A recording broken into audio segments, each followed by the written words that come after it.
बिस्मिल्लाहिर्रहमानिर्रहीम। अस्सलामुअलैकुम दोस्तों, इस्लाम दुनिया का सबसे बड़ा और दूसरे नंबर पर आने वाला और साथ साथ सबसे पसंदीदा तरीन और सबसे तेज़ी से फैलने वाला मज़हब है।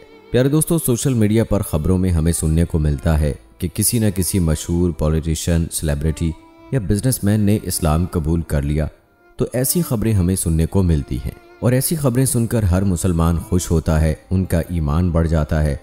लेकिन दोस्तों, ऐसे मुसलमान भी मौजूद हैं जो दौलत, नाम, इज़्ज़त और शोहरत के लालच में आकर दीन इस्लाम को छोड़ बैठते हैं।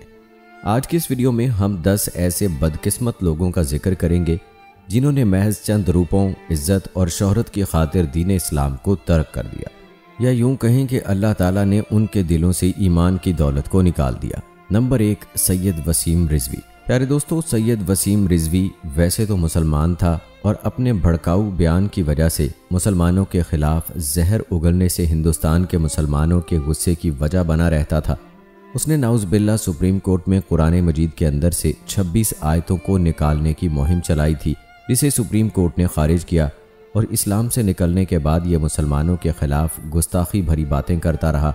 उसने पैगम्बर खुदा हज़रत मोहम्मद सल्लल्लाहु अलैहि वसल्लम पर एक किताब भी लिखी जो गुस्ताखी से भरी है, नाउज़ बिल्लाह।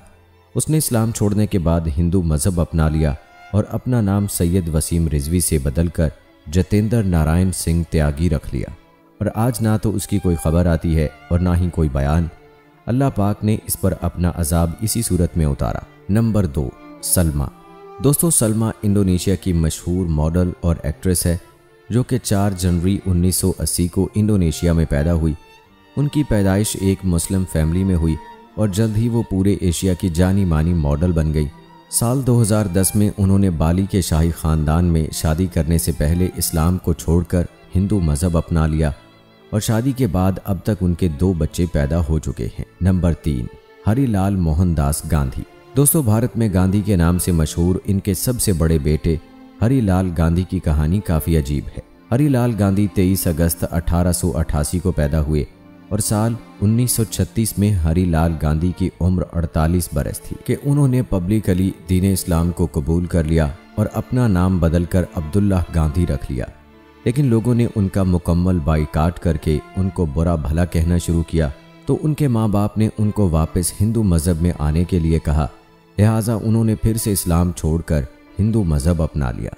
नंबर 4, मोहम्मद अल हसन। दोस्तों, मोहम्मद अल हसन 10 सितंबर 1990 को बांग्लादेश में पैदा हुए, जो कि बांग्लादेशी क्रिकेटर का एक बड़ा नाम है। वो साल 2008 में 19 वर्ल्ड कप बांग्लादेश के क्रिकेट टीम के एक अहम हिस्सा थे और बांग्लादेश की टीम के कप्तान भी रह चुके हैं। मोहम्मद अल हसन का ताल्लुक वैसे तो इस्लाम से था, लेकिन उन्होंने अपने क्रिकेट कैरियर के दौरान अचानक से इस्लाम छोड़कर हिंदू मज़हब अपना लिया और इस्लाम छोड़ने के बाद उन्होंने अपना नाम मोहम्मद उल हसन से बदलकर वकास रख लिया।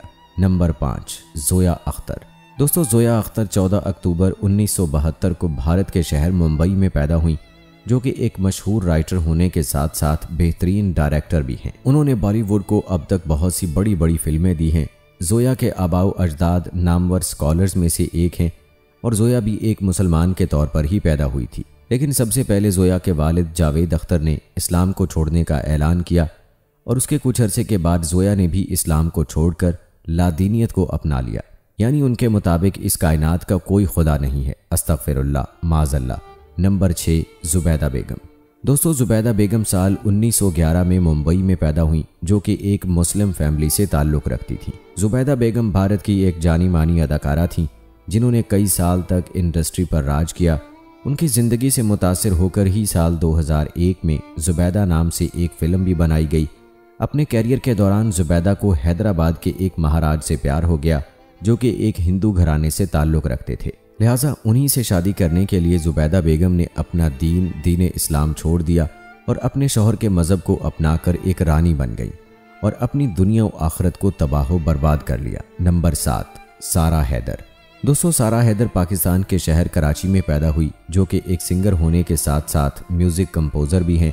उन्होंने कोक स्टूडियो के नाम से मशहूर म्यूज़िक प्लेटफॉर्म पर भी काम किया और वहीं से उन्हें बहुत शोहरत भी हासिल हुई। उसके बाद सारा पाकिस्तान छोड़कर अमेरिका चली गई और आज भी सारा अमेरिका में ही सेटल है। मुस्लिम फैमिली में पली बड़ी सारा ने अमेरिका जाने के बाद इस्लाम को छोड़ दिया और आज वो अमेरिका में x Muslim of north America के नाम से एक NGO चला रही हैं, जिसमें वो लोगों को इस्लाम छोड़ने और उनकी माली मदद करने में उनका साथ देती है। नंबर 8, चंद्रमोहन। दोस्तों, चंद्रमोहन इंडिया की हरियाणा स्टेट के डिप्टी CM रह चुके हैं, जिनकी मजहब की दास्तान काफ़ी कॉम्प्लिकेशंस का शिकार है। चंद्रमोहन 13 सितंबर 1965 को पैदा हुए, जो अब इंडियन नेशनल कांग्रेस का एक अहम हिस्सा है। वो पैदा तो एक हिंदू के तौर पर हुए थे, मगर एक मुस्लिम औरत से शादी के बाद उन्होंने इस्लाम कबूल कर लिया। कुछ अरसे के बाद उनकी अपनी बीवी के साथ ना बन सकी, लिहाजा उन दोनों ने उस शादी को ख़त्म करने का फैसला किया और तलाक के बाद चंद्रमोहन ने अपना पॉलिटिकल कैरियर बचाने के लिए फिर से इस्लाम को छोड़कर हिंदू मजहब अपना लिया। नंबर 9, तारिक फ़तेह। दोस्तों, तारिक फ़तेह मुसलमान होने के बावजूद इस्लाम का दुश्मन और गद्दार वतन निकला, जो कि अब एक एथिस्ट बन चुका है। प्यारे दोस्तों, तारिक फ़तेह पैदा तो कराची में हुआ था, लेकिन बाद में वो फ़रार होकर कनाडा चला गया। वहाँ उसने इस्लाम के ख़िलाफ़ तहरीकें चलाईं और लोगों को बड़े पैमाने पर इस्लाम छोड़ने के लिए उकसाता रहा। तारिक फ़तेह इस्लाम को छोड़कर लादीन हो चुका था और इसी साल 2023 में 24 अप्रैल को उसकी कैंसर से दर्दनाक मौत हो गई। नंबर 10, अली अमजद रिजवी। दोस्तों, अली अमजद रिजवी पाकिस्तान में पैदा हुआ और ये एक अच्छा राइटर भी है। अली अमजद 10 साल सऊदी अरब में रह चुका था, मगर उसने इस्लाम को छोड़कर लादीनियत को पसंद किया। आज अली अमजद कनाडा में रहता है और उसने एक किताब भी लिख रखी है जिसका नाम द एथिस्ट मुस्लिम है, जो बिल्कुल बेबुनियाद है। इस किताब में सिर्फ उसी की लिखी हुई बातें हैं कि इस्लाम छोड़ने के बाद उसने क्या क्या फेस किया। तो प्यारे दोस्तों, ये थे वो 10 लोग जिन्होंने महज दौलत, शोहरत और इज़्ज़त की खातिर अपना दीन इस्लाम छोड़ दिया और इस्लाम के दायरे से बाहर हो गए। अल्लाह पाक का शुक्र है कि हम मुसलमान हैं और अल्लाह ताला ने हमें मुस्लिम घराने में पैदा किया और हमारे दीन को, ईमान को सलामत रखा। अल्लाह ताला से दुआ है कि अल्लाह पाक हम सबको दीन और दुनिया दोनों में कामयाबी नसीब फरमाए।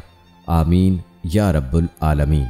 उम्मीद करते हैं दोस्तों कि हमारी आज की ये वीडियो आप सबको ज़रूर पसंद आई होगी। वीडियो पसंद आने की सूरत में इसे लाइक करें, शेयर करें अपने दोस्तों के साथ और नीचे कमेंट्स में अपनी राय का इजहार लाजमी कीजिए। जाने से पहले ये कंफर्म ज़रूर कर लें कि आपने हमारा चैनल सब्सक्राइब किया है या नहीं। अगर नहीं किया तो अभी हमारे चैनल को सब्सक्राइब कर लें, साथ में बेल आइकॉन को भी प्रेस कर दें ताकि आने वाली तमाम वीडियोज़ का नोटिफिकेशन आप सबको वक्त पर मिलता रहे।